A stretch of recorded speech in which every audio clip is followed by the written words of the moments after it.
सुप्रभात बच्चों, कैसे हैं आप लोग। आशा करती हूँ कि आप सभी लोग तथा आपके घर के सभी लोग घर पर स्वस्थ और सुरक्षित होंगे। चलिए आज हम हिंदी व्याकरण का पाठ 1 भाषा, बोली, लिपि और व्याकरण का अभ्यास करेंगे और आज हम भाग 2 में पढ़ेंगे बोली।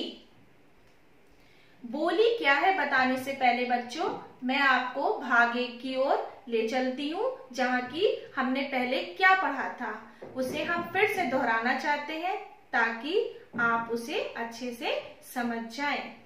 चलिए, हमने क्या पढ़ाया था आपको। भाषा। भाषा क्या है?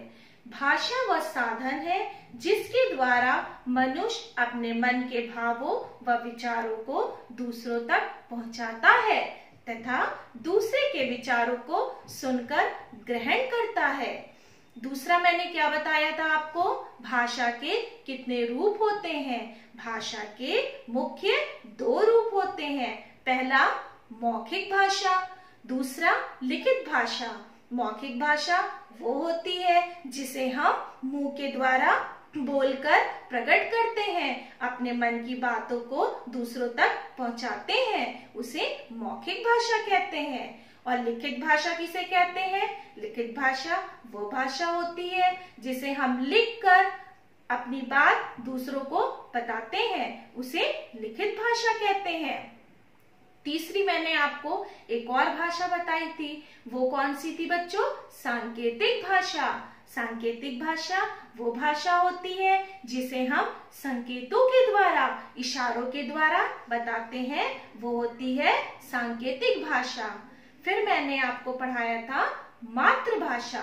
मातृभाषा वो भाषा होती है जिसे बच्चा सर्वप्रथम अपनी माँ से, अपने परिवार के लोगों से सीखता है, वो उसकी मातृभाषा कहलाती है।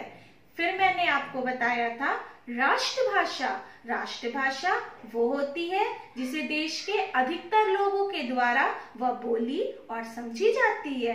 तो बच्चों आपको फिर से एक बार जो हमने पढ़ाया था भाग 1 में अच्छे से समझ में आ गया होगा।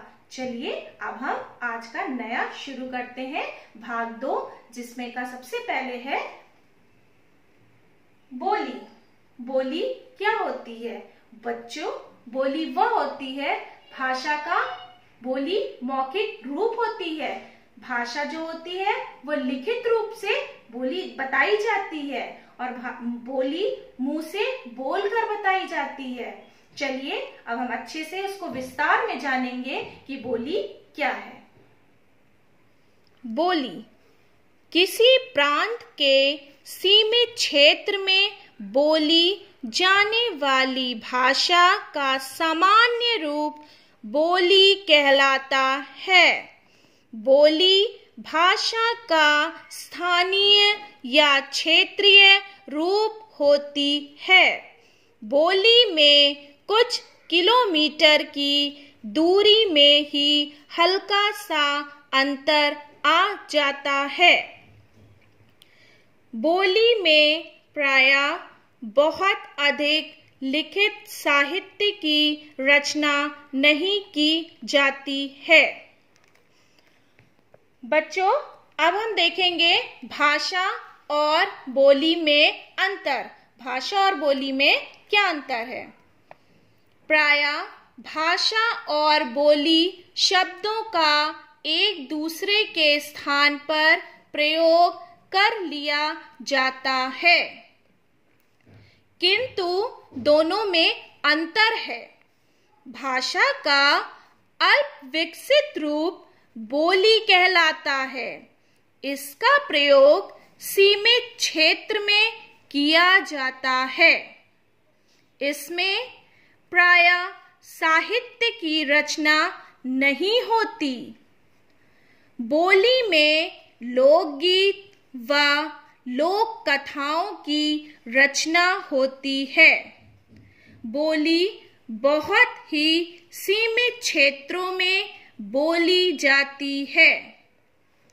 मध्यकाल में अवश्य ही महाकवि सूरदास और तुलसीदास ने ब्रज और अवधि में उच्च कोटि के साहित्य रचना की। बोली का प्रयोग भाषा की अपेक्षा सीमित क्षेत्र में होता है।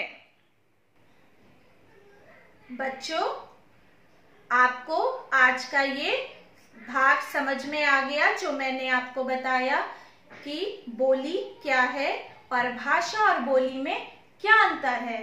एक बार फिर से मैं आपको ये बताती हूँ कि बोली का रूप मौखिक होता है और भाषा का रूप लिखित होता है। अलग अलग राज्य के लोग अलग अलग भाषा का प्रयोग करते हैं और अलग अलग क्षेत्र के लोग अलग अलग बोली का प्रयोग करते हैं। तो बच्चों, आशा करती हूँ कि आपको आज का पाठ समझ में आ गया होगा। अब हम आपको अगले भाग में बताएंगे लिपि और व्याकरण। तब तक के लिए जो भी मैंने आज आपको पढ़ाया है इसे अच्छे से आप दोहराएंगे। धन्यवाद।